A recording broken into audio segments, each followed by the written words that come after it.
Change of state के concept को आगे बढ़ाते हुए लेटेंट हीट के कॉन्सेप्ट को सीखना चाहते हैं।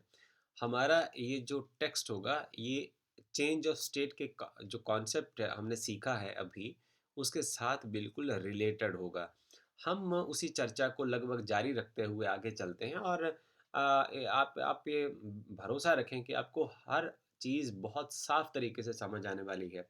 हमने इससे पहले के सेक्शन में हमने पढ़ा कि जब हम किसी सब्सटेंस को हीट देते हैं, जो सराउंडिंग है वो सब्सटेंस को हीट ट्रांसफ़र करता है, तो होता यूँ है कि उसकी जो स्टेट है वो चेंज हो जाती है। मीन्स उसकी जो जैसे एक सब्सटेंस 3 स्टेट में हो सकता है, वो सॉलिड हो सकता है, वो लिक्विड हो सकता है या वो गैस स्टेट में हो सकता है। तो जब सराउंडिंग से सब्सटेंस को हीट ट्रांसफ़र की जाती है, तो या तो वो सॉलिड से लिक्विड में बदलता है या लिक्विड से गैस में बदलता है। यदि हीट वापस ले ली जाए, सब्सटेंस से सराउंडिंग को ट्रांसफ़र कर दी जाए, तो वो गैस से लिक्विड हो सकता है या लिक्विड से वापस सॉलिड बन सकता है। सो ये प्रोसेस कैसे होता है इसके बारे में हमने विस्तार से चर्चा की है। हम चर्चा को आगे बढ़ाते हैं। अमाउंट ऑफ हीट जो हम पर यूनिट मास को ट्रांसफ़र करते हैं during change of that state, right? जब एक सब्सटेंस की स्टेट चेंज हो रही होती है, मतलब वो सॉलिड से लिक्विड में कन्वर्ट हो रहा होता है, कन्वर्ट हुआ नहीं होता है। अ, उस जब वो सॉलिड से लिक्विड में कन्वर्ट हो रहा होता है, उस टाइम जो हम हीट ट्रांसफ़र करते हैं, उस हीट को हम बोलते हैं latent heat of the substance. इसको हम बड़े गहराई से समझेंगे, आपको घबराने की ज़रूरत नहीं, बहुत आराम से आपको समझ आएगा। अब हम उदाहरण लेते हैं। फॉर एग्ज़ाम्पल, हम सबसे पहले उदाहरण से शुरू करते हैं कि हम एक आइस का एक कोई ब्लॉक कंसीडर करते हैं, right? Will just consider some one block of ice. ऐसे हमने आइस का एक टुकड़ा ले लिया। जैसे फॉर एग्ज़ाम्पल ये हमने आइस का एक टुकड़ा ले लिया और इसको हमने गर्म करना शुरू कर दिया, ओके?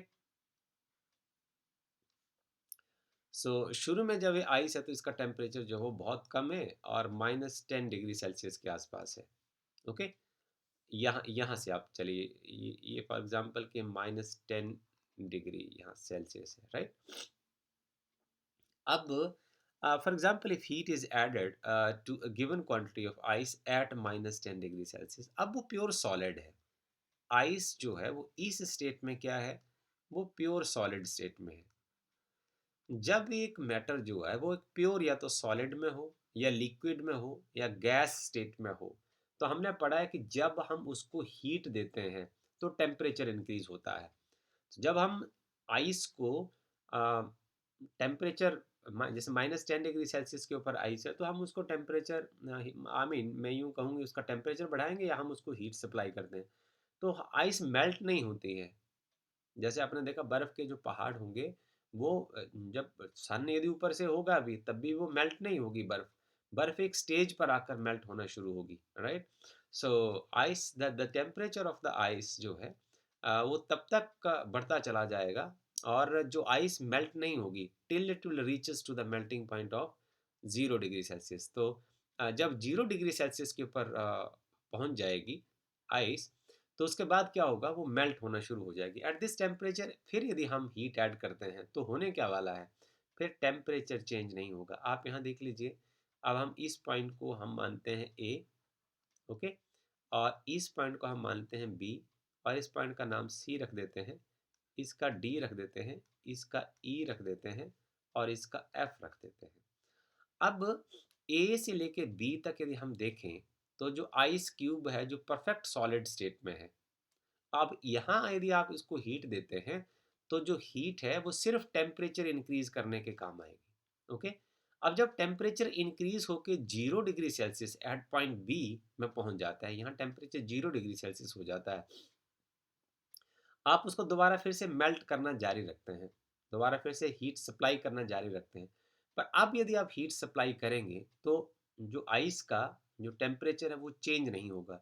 अब आप पूछेंगे तो वो हीट सर जाएगी कहाँ? वो जो हीट है, वो उसके स्टेट को चेंज करने में यूज़ हो जाएगी। जैसे इस स्टेट में बी से लेके सी स्टेट में आपका जो कंटेनर होगा, उस कंटेनर में क्या होगा? आइस होगी, इसको हम पहले भी डिस्कस कर चुके हैं, प्लस लिक्विड होगा। अब ये 2 स्टेट इकट्ठी एग्ज़िस्ट करेंगी। इस स्टेट में सिर्फ सॉलिड था, हियर ओनली सॉलिड स्टेट।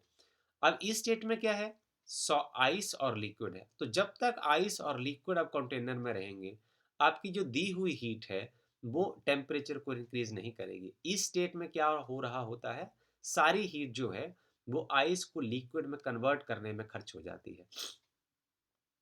अब हम चलते हैं सी पॉइंट के ऊपर। अब आप देख रहे हैं कि सी पॉइंट के बाद लगातार जो है यदि आप हीट देंगे तो टेम्परेचर को बढ़ाएगी। कब तक, जब तक आप डी पॉइंट तक नहीं पहुंच पाते।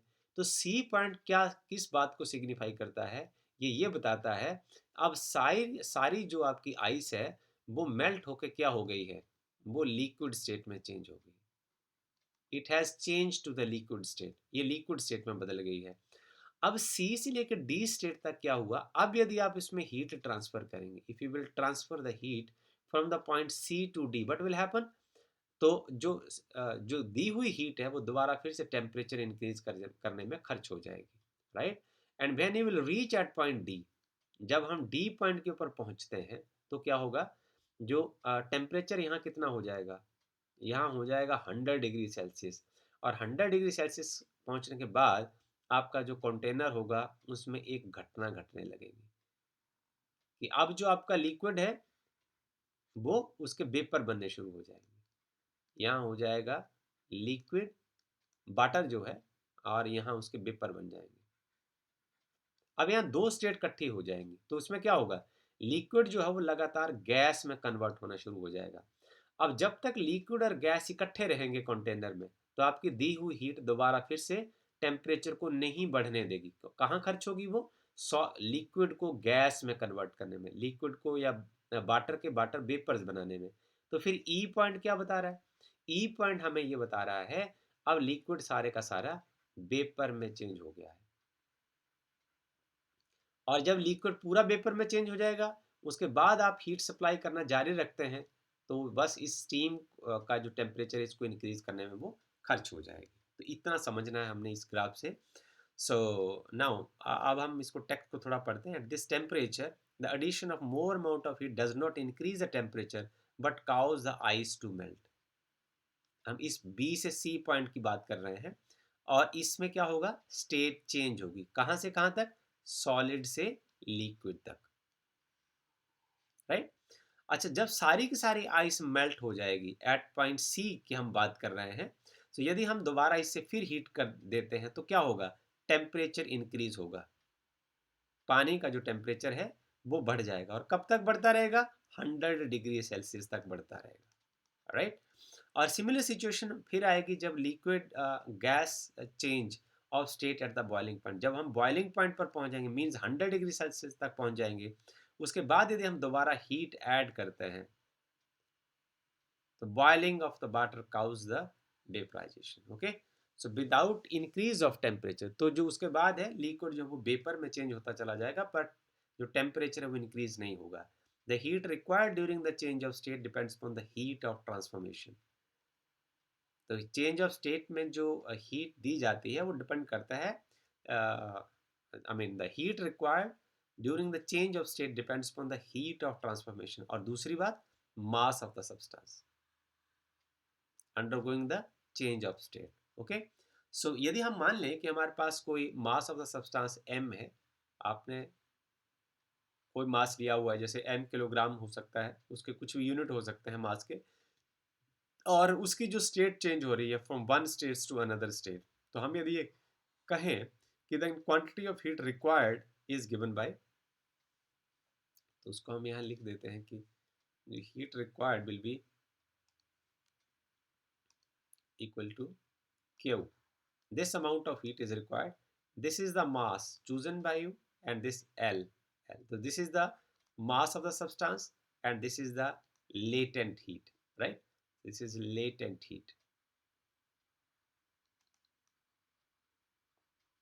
Okay, represented by Q. It is equal to the mass of the substance and the latent heat. So यहाँ से यदि हम L define करें तो वो Q by M हो जाएगा.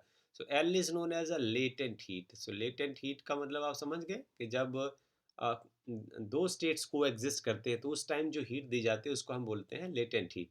और ये सब्सटेंस का करेक्टरिस्टिक्स होता है। मतलब इसका ये हुआ कि यदि आपके पास अलग-अलग सब्सटेंसेस हैं, जैसे कभी वाटर हो गया, इथेनॉल हो गया, गोल्ड हो गया, लेड हो गया, मर्करी हो गया, नाइट्रोजन हो गया, ऑक्सीजन हो गया, तो सभी सब्सटेंसेस की जो लेटेंट हीट होगी वो अलग-अलग होगी। और जहाँ तक यूनिट की बात है, तो आप ये देख रहे हो कि एल जो है वो लेटेंट हीट जो है वो हीट डिवाइड बाय मास है। तो हीट के जो यूनिट होंगे वो जाउल होंगे और मास के जो ऐसा यूनिट होंगे वो किलोग्राम होंगे। तो इसके जो यूनिट हो जाएंगे joule kilogram -1। It's easy to do it. और इसकी जो वैल्यू होगी वो प्रेशर के ऊपर डिपेंड करेगी, क्योंकि आपने एक प्रीवियस जो टेक्स्ट हमने आपके साथ डिस्कस किया था उसमें आपने देखा था कि जैसे किस तरीके से आप यदि प्रेशर डिक्रीज कर देते हैं तो जो लेटेंट हीट होती है वो घट, बॉइलिंग पॉइंट जो है वो घट जाता है। So it depends on the pressure, right. So it's value is जो यूजुअली हम यहाँ टेबल में आप देखेंगे 11.5 टेबल में, उसमें जो ये दर्ज की होती हैं वो स्टैंडर्ड एटमॉस्फेयर प्रेशर के ऊपर ये दर्ज की होती है, right. So we change the pressure then latent heat में change, right. So the latent heat जो है जैसे ना सॉलिड से लिक्विड स्टेट में चेंज होती है, तो जब सॉलिड जो है वो लिक्विड स्टेट में बदलता है, ओके, तो उस टाइम टेम्परेचर इंक्रीज नहीं होता है, तो उसमें से सारी जो हीट दी जाती है वो सॉलिड से लिक्विड में चेंज होने में खर्च हो जाती है, और इस हीट को हम बोलते हैं latent heat of fusion. Okay, this heat is called latent heat of fusion. और दूसरी स्टेट में आप चले जाइए, यहाँ अब आप यहाँ देख सकते हो, इसको लिखा था ए, इसको बी, ये सी, ये डी, और ये ई, और ये एफ।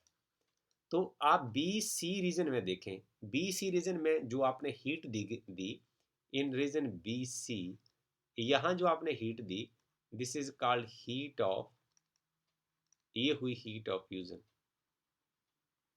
ओके, अब आप चलिए डी और ई रीजन में, यहाँ आपने जो हीट दी, यहाँ कौन सा फेज जो है कॉमन एग्जिस्ट करता है, यहाँ है लिक्विड, और इस टाइम ये गैस में बदल रहा है, राइट। तो इस टाइम जो हीट दी जाएगी उसको हम बोलेंगे हीट ऑफ वेपराइजेशन।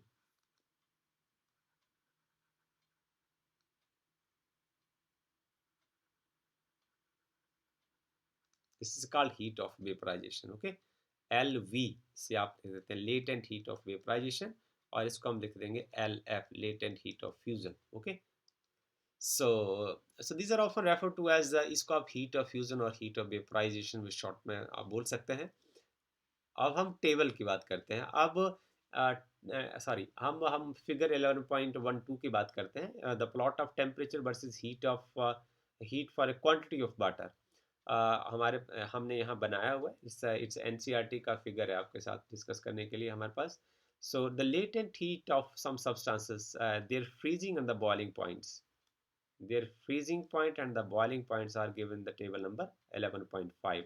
तो note that when the heat is added or removed during the change of state, यदि हम heat को add करें या remove करें, okay, the temperature will remain constant। Temperature constant रहता है। आप देखिए बी और सी के बीच में, आप देखिए डी और ई के बीच में, देखिए देखिए इसमें हीट जो दी जा रही है इसमें टेम्परेचर कांस्टेंट रहता है। पानी की यदि हम बात करें तो latent heat of fusion, latent fusion का मतलब क्या है, जब सॉलिड जो है वो लिक्विड में चेंज हो रहा होता है।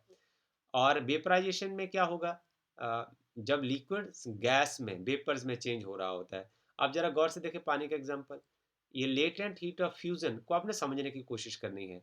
इसकी वैल्यू 3.33 क्रॉस 10⁵ जाउल। यहाँ देखिए this is 3.33 cross 10⁵ joule per kilogram. इसका मतलब क्या हुआ, यदि आप 1 किलो आप बर्फ लेते हो और उसको यदि आपने पानी में बदलना है, तो आपको 3.33 क्रॉस 10⁵ जाउल ऊर्जा खर्च करनी पड़ेगी। या यदि हम कैलोरी में बात करें, तो यदि आपके पास 1 किलो आइस का टुकड़ा है, आप उसका पानी बनाना चाहते हो, तो आपको 80 किलो कैलोरी ऊर्जा खर्च करनी पड़ेगी। ऐसे समझ सकते हैं आप। ये है latent heat of fusion of water. और यदि जब ये वाटर बन जाएगा, उसके बाद आप इसको गर्म करेंगे तो इसका तापमान जो है वो लगातार बढ़ता चला जाएगा, बढ़ता चला जाएगा, बढ़ता चला जाएगा। और कब तक बढ़ता रहेगा? जब तक वो 100 डिग्री सेल्सियस तक नहीं पहुंच जाता, जो बॉइलिंग पॉइंट है, जो पानी का बॉइलिंग पॉइंट है। और बॉइलिंग पॉइंट पर पहुंचने के बाद क्या होगा, बॉइलिंग पॉइंट पर पहुंचने के बाद जो आप हीट देंगे वो टेम्परेचर तो नहीं बढ़ाएगी, लिक्विड को वेपर में कन्वर्ट करना शुरू कर देगी। अब यदि आपके पास 1 किलो लिक्विड है और उसके आपने वेपर बनाने हैं, तो यदि हम जाउल की बात करें तो आपको 22.6 क्रॉस 10⁵ जाउल ऊर्जा खर्च करनी पड़ेगी। इतनी गर्मी उसको देनी पड़ेगी। और यदि हम किलो कैलोरी में बात करें तो आपको 540 किलो कैलोरी खर्च करने पड़ेंगे। आप बड़े गौर से देखो, जब सॉलिड जो है वो लिक्विड में चेंज होता है, राइट? तो आपको देखिए 80 किलो कैलोरी देने पड़ रहे हैं। पर जब वो लिक्विड जो है वो गैस में चेंज हो रहा है तो आपको 540 किलो कैलोरी ऊर्जा खर्च करनी पड़ रही है। आप समझिए, इसको ध्यान से समझिए। और ये बड़ा इम्पोर्टेंट कॉन्सेप्ट है। आप यहाँ देखें कि इससे आपको एक बहुत सुंदर सवाल का जवाब मिलेगा कि जब आपके ऊपर गर्म पानी पड़ता है तो आपका जो जो घाव है वो कम होता है, पर जब आप गर्मा गर्म जो स्टीम होती है उसके आगे यदि आपका हाथ चला जाए तो आपका हाथ बुरी तरीके से जल जाता है। उसका कारण यह देख लीजिए कि जब गैस की आप बात करेंगे तो गैस के पास स्टीम के पास उस टाइम जो है वो 22.6 क्रॉस 10⁵ जाउल ऑफ एनर्जी होती है। And that is the cause of your burn, severe burn. आपकी जो त्वचा बहुत बुरे तरीके से झुलस जाती है, जल जाती है। उसका कारण ये होता है कि स्टीम की स्टेट में जो ऊर्जा का लेवल होता है वो बहुत ज़्यादा होता है।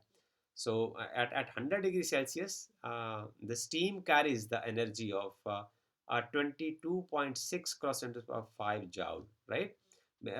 More heat than the butter at 100 degrees Celsius. So this is why burns from the steam is usually more serious than those from the boiling butter. उबलते हुए पानी से जो स्टीम होती है वो ज़्यादा खतरनाक होती है। और इसमें एक लाइन हमारे पास रह गई जिसको समझना बड़ा ज़रूरी है कि फिगर नंबर यदि हम 11.12 को यदि हम ध्यान से देखें, the slope of phase lines are not all the same. जो फेज लाइन के जो स्लोप है वो सभी बराबर नहीं है। सभी फेज लाइन के जो स्लोप हैं वो बराबर नहीं। ये क्या बताता है? Which indicate that specific heat of various states are not equal. अलग अलग स्टेट्स की जो स्पेसिफिक हीट होती है वो बराबर नहीं है। I mean this is very interesting. देखिए आप, जो ए से लेके बी का जो स्लोप है, स्लोप मीन्स टेन थीटा, तो वो आपके पास हो जाएगा परपेंडिकुलर अपॉन बेस, राइट? तो यहाँ स्लोप जो है वो अलग है। इसका मतलब जैसे आप किसी 1 किलोग्राम चीज़ का जो टेम्परेचर 1 डिग्री सेल्सियस बढ़ा रहे हो तो यहाँ अलग अमाउंट ऑफ हीट चाहिए। बी और सी का जो स्लोप है वो बिल्कुल ज़ीरो है। इसका मतलब यहाँ तो टेम्परेचर इंक्रीज ही नहीं हो रहा है। आप देखें, ए और बी का स्लोप और सी और डी का स्लोप भी अलग अलग है। इसका मतलब कि जब जो आइस है उसका लिक्विड बन जाता है तो उसमें जब आपने 1 किलोग्राम लिक्विड का यदि टेम्परेचर 1 डिग्री आपने केल्विन बढ़ाना है तो अलग अमाउंट ऑफ हीट चाहिए होगी। ओके। और आप गैस स्टेट में चले जाइए, ई और एफ का जो स्लोप है वो सी और डी से अलग है, ए और बी से अलग है। इसका मतलब जब आपका लिक्विड जो है वो गैसीय स्टेट में कन्वर्ट हो जाएगा, उसके बाद यदि आपने उसका टेम्परेचर फिर 1 केल्विन बढ़ाना है तो आपको डिफरेंट अमाउंट ऑफ हीट चाहिए होगी। So this can be concluded from this graph. I hope that you have understood the concept of the latent heat of fusion and latent heat of vaporization as well. If you have any question, you can keep on writing on the comment box. Thank you. Example 11.4, और ये जो example है हमें ये learn कराएगा कि हम concept of specific heat capacity जिसको हमने सीखा है और लेटेंट हीट ऑफ फ्यूजन और लेटेंट हीट ऑफ वेपराइजेशन, इस कॉन्सेप्ट को इस्तेमाल करने का हम एक स्किल सीखेंगे। तो समस्या जो है वो कुछ इस तरीके से शुरू होती है कि हमारे पास 0.15 किलोग्राम ऑफ आइस का टुकड़ा है और वो इनिशियली 0 डिग्री सेल्सियस के ऊपर है। और फिर यदि हम देखें इसको हम मिक्स करते हैं 0.30 किलोग्राम ऑफ वाटर, इसमें हम पानी मिला देते हैं और पानी गर्म है और देख लीजिए इसका जो टेम्परेचर 50 डिग्री सेल्सियस है। और इसको कंटेनर में हमने मिला दिया, हमने आइस और वाटर को इकट्ठा मिला दिया। तो हुआ क्या? होगा ऐसा कि जो वाटर है वो हीट लॉस करेगा और जो आइस का टुकड़ा वो हीट गेन करेगा। मतलब क्या हुआ साफ कि आइस का टेम्परेचर बढ़ेगा और पानी का टेम्परेचर घटेगा, पर वो एक जगह जाकर रुकेगा। जब हीट ट्रांसफर होना बंद हो जाएगी, थर्मल इक्विलिब्रियम हो जाएगा और वो जो टेम्परेचर होगा आइस और वाटर का, आइस 0 डिग्री सेल्सियस के ऊपर मेल्ट हो जाएगी और उसके बाद वाटर जो उससे बनेगा उसका टेम्परेचर जो फाइनली 6.7 डिग्री सेल्सियस रह जाएगा। तो हमसे जो सवाल पूछा है वो ये कि आप बताइए कि जो heat of fusion of ice क्या होगी। तो हीट ऑफ फ्यूजन का मतलब क्या होता है कि जो लेटेंट हीट ऑफ फ्यूजन है, जिस स्टेट के ऊपर जो आइस और वाटर को एग्जिस्ट करते हैं, उस स्टेट पर जब latent of heat of fusion बनती है, जब सॉलिड जो है वो लिक्विड में कन्वर्ट होता है। और जो गिवन पैरामीटर आपके पास है, specific heat capacity of water जो है 4186 4186 joule per kilogram per kelvin. तो हम सबसे पहले तो नोन पैरामीटर को लिखते हैं, उसके बाद हम इसके बारे में सोचना शुरू करते हैं। हमारे पास है कि मास ऑफ आइस जो है, जो मास ऑफ आइस है, प्रॉब्लम जो है हमारी कुछ लंबी है, इसलिए हम इसके पार्ट कर लेते हैं। जो हमारे पास मास ऑफ आइस है, आइस का जो मास है, mass of ice is equal to, ice का जो मास है वो है 0.15 किलोग्राम। ओके। और उसका जो इनिशियल टेम्परेचर है, initial temperature of ice is, ice will remain ice eight 0 degree Celsius, right. उसके बाद है हमारे पास मास ऑफ वाटर क्या है, mass of water is 0.30 kilogram. और water is initially at temperature of 50 degree. पानी का जो इनिशियल टेम्परेचर है वो 50 डिग्री सेल्सियस है, राइट। अब हमारे पास हमसे जो पूछा है वो ये है, specific heat capacity of ice, specific heat capacity of ice, ये हमसे पूछी है। It's called latent heat of fusion, ये पूछा है हमसे। सॉरी, इसको हम ऐसे लिखते हैं कि लेटेंट हीट ऑफ फ्यूजन हमसे पूछा है। Okay, so latent heat of fusion जो है वो हमसे पूछा है, लेटेंट हीट ऑफ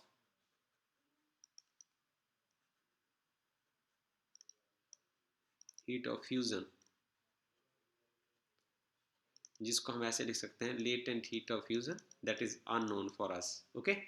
और जो गिवन पैरामीटर हमारे पास है, specific heat capacity of water जो है वो है 4186 जाउ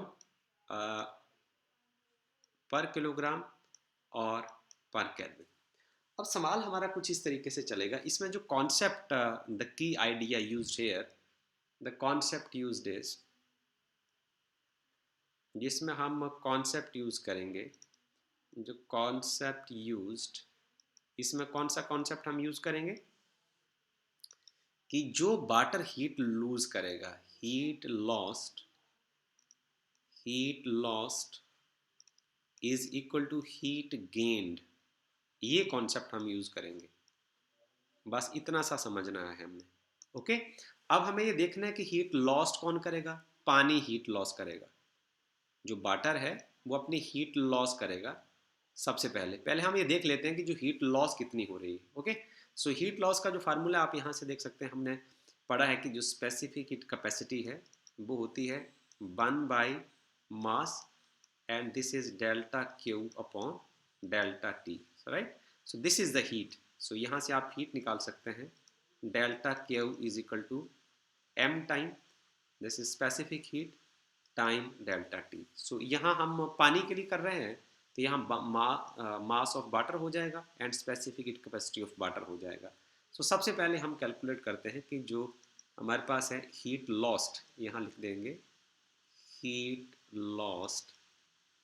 जो हीट लॉस्ट होगा इसको हम लिख देते हैं delta Q L, heat lost is equal to mass of water is 0.30 kilogram, specific heat of water is, ये आपके पास आ जाएगा 4186। और जो टेम्परेचर कितना चेंज होगा, तो टेम्परेचर जो चेंज होगा वो होगा 50 से चलेगा और 6.7 पर जाकर रुक जाएगा, राइट। और इस पार्ट को यदि हम सॉल्व करते हैं तो ये मेरे पास आ जाएगा heat lost is 0.30 cross 4186 into, ये सॉल्व करके आपके पास आ जाएगा 43.3। और ये हीट रही आपके पास, जो हीट लॉस करेगा पानी वो रहेगी, गुना करके अब ये आ जाएगा 54376.14 जाऊ। इसको आप इक्वेशन नंबर 1 मान लीजिए। ओके। अब ये जो हीट लॉस्ट होगी, ये जो पानी है इसको हम मिलाएंगे आइस में। तो आइस में जो हीट है वो सबसे पहले, जब तक तो आइस रहेगी, आइस और वाटर मिक्स रहेंगे तो उस टाइम टेम्परेचर तो बढ़ेगा नहीं। सबसे पहले हमें चाहिए heat required to melt the ice. हम यहाँ लिखते हैं heat required to melt the ice, heat required to melt ice. तो आइस के काय को मेल्ट करने के लिए जितनी हीट चाहिए उसको हम लिख सकते हैं कि जो क्यू है वो आ जाएगा मास of the ice and latent heat of fusion. Okay. तो आपके पास आइस कितनी है जरा देखो, इट इज़ 0.15 किलोग्राम है, इतनी आपके पास आइस है। और लेटेंट हीट ऑफ फ्यूजन को हमने निकालना है, तो इसको हम इक्वेशन नंबर 2 मान लेते हैं। राइट। अब जब आइस मेल्ट हो जाएगी, उसके बाद मेल्ट होने के बाद उसका टेम्परेचर कहाँ जाएगा, 0 डिग्री से 6.7 डिग्री तक पहुंचेगा। ये देखना आपने, आइस मेल्ट हो जाएगी 0 डिग्री सेल्सियस तक, क्योंकि जब तक वो आइस और वाटर इकट्ठे रहेंगे तब तक तो टेम्परेचर बढ़ेगा नहीं। पर जब वो पानी बन जाएगी तो उसके बाद उसका फाइनल टेम्परेचर जो 6.7 डिग्री सेल्सियस हो जाएगा। यहाँ आपने समझना है इसको। तो हम आगे चलते हैं। Heat required to raise the temperature of ice. Now heat required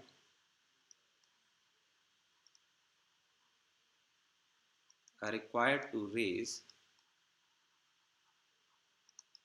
the temperature of ice water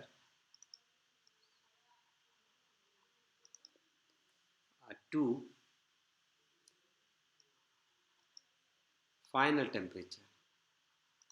जो फाइनल टेम्परेचर है और वो कितना है 6.7 डिग्री सेल्सियस। इसको लिए कितनी हीट चाहिए, फार्मूला तो यही रहेगा। तो आप देख लीजिए, ये आपके पास रह जाएगी, इसको हम लिख देते हैं क्यू जी लिख देते हैं, ये भी क्यू जी ही लिखते हैं। और ये गेंद है, हीट गेंद। तो आपके पास जो पानी बना है वो आइस अब इसको हीट को लेगी, 0.15 आ जाएगा। और स्पेसिफिक हीट ऑफ वाटर आ जाएगी 4186 हो जाएगी। और जो टेम्परेचर कितना चेंज हुआ है, 0 से लेके आगे 6.7 डिग्री तक, तो सिर्फ 6.7 ही आएगा। राइट। सो यदि हम इसको मल्टीप्लाई करते हैं तो ये हमारे पास आएगा चेंज इन हीट ऑफ, या हम कह सकते हैं हीट गेन्ड इसको कह सकते हैं। तो ये गुणा करके आपके पास आ जाएगा 4206 point, this is 93 joule. So this is equation number 3।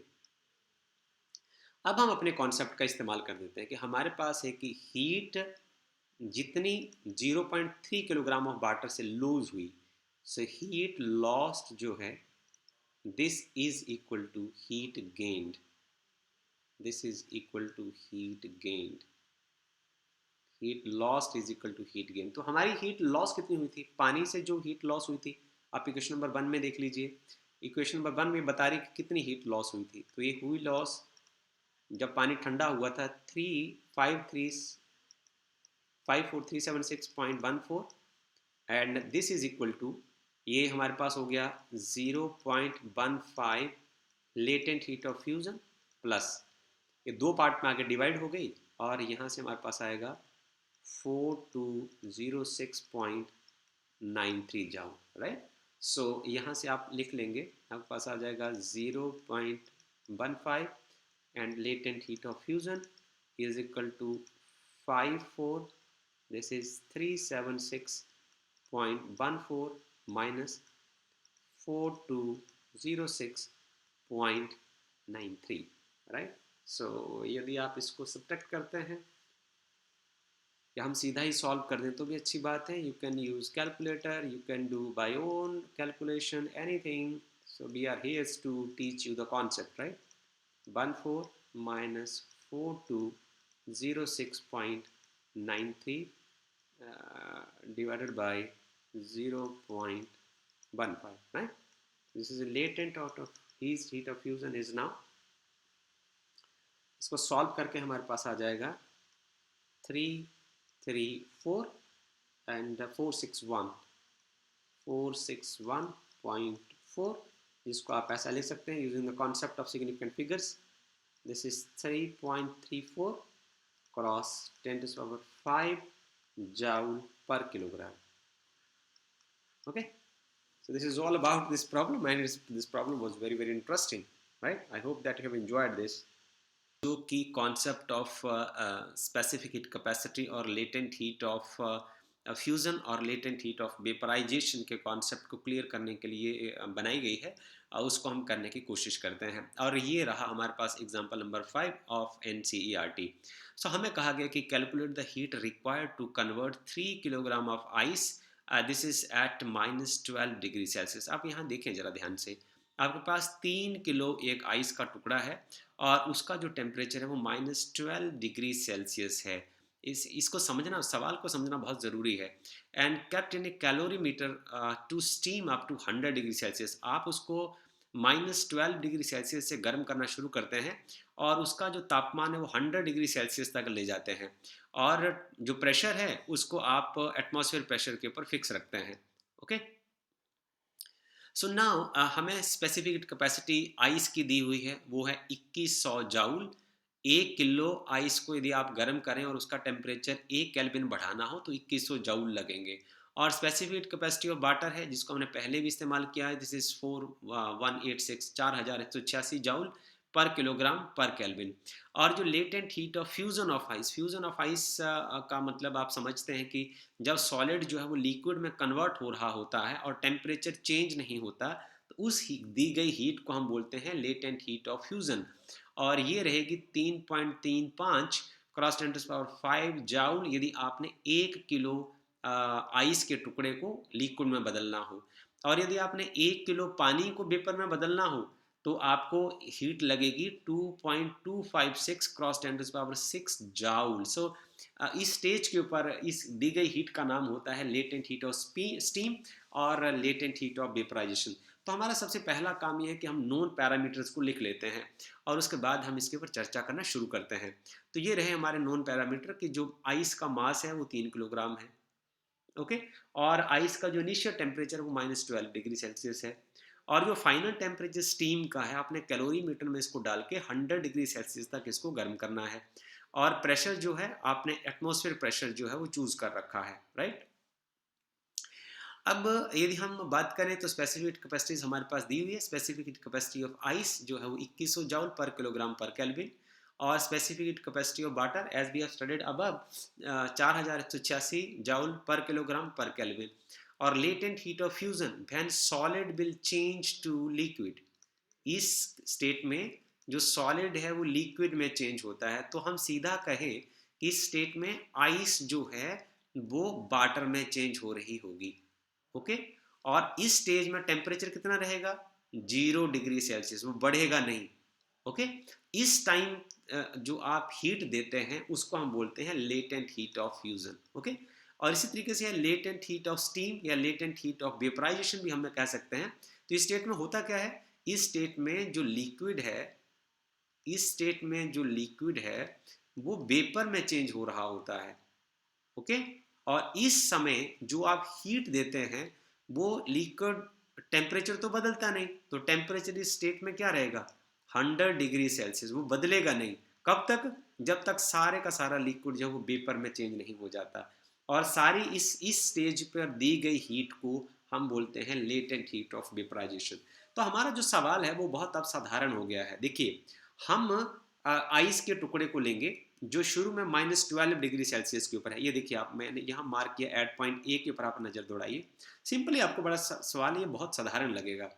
और जब तक ये आइस का टुकड़ा है और आप इसको गर्म कर रहे हैं, आपने इसको कैलोरीमीटर में डाल दिया और आप इसको यहाँ तक गर्म करेंगे 100 डिग्री सेल्सियस तक, राइट। सो सी हियर, जब तक आइस का टुकड़ा जो है आइस सॉलिड की फॉर्म में है, from a to the point b it is ice, तो जितनी भी आप हीट देंगे वो सारी टेम्परेचर को इंक्रीज करने में काम आएगी। और ये गिवन अमाउंट ऑफ हीट जो है, आपने जो प्रीवियस न्यूमेरिकल प्रॉब्लम उसमें आपने पढ़ा है कि Q is equal to MS delta t होगा। तो ये होगा मास ऑफ द आइस और ये specific heat capacity of the ice और जितना टेम्परेचर चेंज हुआ। तो आप देखिए मास ऑफ द आइस कितना है, 3 किलोग्राम का पीस है, और जो specific heat capacity of ice है 2100 दी हुई है, इसको हमने यहाँ भर दिया। ओके, और जो टेम्परेचर कितना चेंज हुआ है 12 डिग्री से लेके जब तक वो 0 डिग्री सेल्सियस तक पहुंचेगा तब तक ही टेम्परेचर चेंज होगा। तो चेंज इन टेम्परेचर कितना हुआ 12 माइनस जीरो, ये हुआ 12 माइनस जीरो, तो 12 ही आएगा। इसको यदि हम गुणा करके सॉल्व करते हैं तो इसका आंसर आएगा मल्टीप्लिकेशन के बाद, दिस इज 76500 इतने जाउल हो जाएंगे। ओके, अब हम चलते हैं जब हम बी पॉइंट पर पहुंच जाते हैं when the temperature is 0 degree Celsius, और बी और सी के बीच में क्या होगा, एक अलग घटना घटेगी। घटना ये घटेगी कि आइस और वाटर जो है वो सेम टेम्परेचर पे होंगे, दे को exist at the same temperature. और इस स्टेज पर होता क्या है, टेम्परेचर बदलेगा नहीं, ये बहुत सुंदर बात है। तो सारी की सारी जो हीट है वो कहाँ जाएगी, वो सिर्फ लेटेंट हीट ऑफ फ्यूजन में चेंज होगी। सो ये हुआ मास। ओके, और ये हुआ लेटेंट हीट ऑफ फ्यूजन। तो मास वही है जो सिल्ली ली हुई थी आपने बर्फ की, और ये रहा, ये पार्ट रहा लेटेंट हीट ऑफ फ्यूजन जो हमारे पास दी हुई है 3.35 क्रॉस 10⁵। और यदि हम इसको गुणा करें तो ये हमारे पास आ जाएगा, गुणा करने के बाद दिस इज 5 and 000 जाउल, इतना आंसर आ जाएगा। I mean it is so easy. अगले स्टेप में अभी आप कैलोरीमीटर में इसको लगातार गर्म करते चले जा रहे हैं। आपने ये देखा कि जब आइस वाटर में कन्वर्ट हो रही थी तो टेम्परेचर नहीं बढ़ रहा था, but when it c point पर क्या होगा, यहाँ शुद्ध वाटर बन जाएगा और सारी की सारी आइस जो है वो मेल्ट हो जाएगी। और उसके बाद आप इसको गर्म करेंगे तो टेम्परेचर समय के साथ बढ़ता चला जाएगा। यही हमने ग्राफ में इसको पढ़ रखा है, and it makes the problem so easy. तो अब सी से लेकर डी तक क्या होगा, एग्जैक्टली वो सिर्फ लिक्विड है। लिक्विड है तो आपकी जो हीट है वो क्या होगी, वो टेम्परेचर को बढ़ाने के काम आएगी। And this heat transferred is solve by this formula m s delta t. तो यहाँ मास वही है जो आपने 3 किलो का टुकड़ा जो लिया हुआ है। स्पेसिफिक कैपेसिटी ऑफ वाटर कितनी है 4186, it is given to us, आप देख लीजिए। और जो टेम्परेचर इसमें कितना चेंज होगा, देखिए सी और डी के बीच में टेम्परेचर कितना चेंज हुआ है 100 डिग्री सेल्सियस, क्योंकि यहाँ 0 है और यहाँ 100 है, 100 माइनस 0 100 ही आएगा। और ये सॉल्व करके आपके पास आ जाएगा, I mean I will mark it as Q3, और ये आंसर हमारे पास आ जाएगा 12 55 और 800, right. this much joule of heat will be absorbed, right? So जब हम पॉइंट डी पर पहुंच जाएंगे, when temperature here at this point the temperature is 100 degree Celsius, right? तो जब 100 डिग्री सेल्सियस पर चला जाएगा तो पानी के वेपर बनने शुरू हो जाएंगे। और जब वाटर और वेपर एक ही स्टेट में होते हैं, कैलोरीमीटर में वाटर भी है वेपर भी है, तो ये हो गया वाटर का बॉइलिंग पॉइंट, राइट। और जब बॉइलिंग पॉइंट पर होगा, जब वाटर और वेपर कैलोरीमीटर में इकट्ठे होंगे तो फिर वो टेम्परेचर इंक्रीज नहीं होगा। तो आपकी जो दी हुई हीट है कहाँ जाएगी, तो आपकी जो दी हुई हीट है वो बन जाएगी लेटेंट हीट ऑफ वेपराइजेशन में। तो mass into latent heat of vaporisation, देखें मास वही हमारे पास 3 किलोग्राम बर्फ, और जो जो लेटेंट हीट ऑफ वेपराइजेशन है 2.256 क्रॉस 10⁶। तो इसको यदि हम मल्टीप्लाई करें तो Q4 हमारे पास आ जाएगा, ये आएगा 67, इसको आप मल्टीप्लिकेशन कर सकते हैं आराम से, 6768 एंड 000 जाउल। ये देखिए इस तरीके से आ जाएगा। तो हमारे पास बेसिकली हुआ क्या, जो आपने -12 डिग्री सेल्सियस से बर्फ के टुकड़े को गर्म करना शुरू कर दिया, और टिल पॉइंट ई जब सारे का सारा बर्फ जो है वो वेपर्स में चेंज हो गया, टिल देन कितनी आपने हीट सप्लाई की, ये देखिए Q1 Q2, आप इसे येलो कलर के आप सर्कल्स को देख सकते हैं, Q3 और Q4, इन सभी को आपने जोड़ देना है। तो हमारे पास नेट अमाउंट ऑफ हीट जो है ट्रांसफर्ड क्या होगी, इसको हम लिख सकते हैं, this is Q1 plus Q2 plus Q3 plus Q4. So we can now add all these 4 quantities over here. This Q is equal to, this is 76500 plus this is 1,005,000 plus Q3, this is 1255, and it's like this, and plus Q4 is, it is like that. So okay, so this much joule of energy will be given, right? So this is equal to 9.1 cross 10 to the power 6 joule. So this is a very beautiful problem. इससे आपको text को समझने में भी फायदा हुआ और इस ग्राफ को यूज करने का भी आपको एक तरीका पता चल गया, and you will able to solve this so simple problem in a very easy way. I hope that you have enjoyed it a lot. Thank you.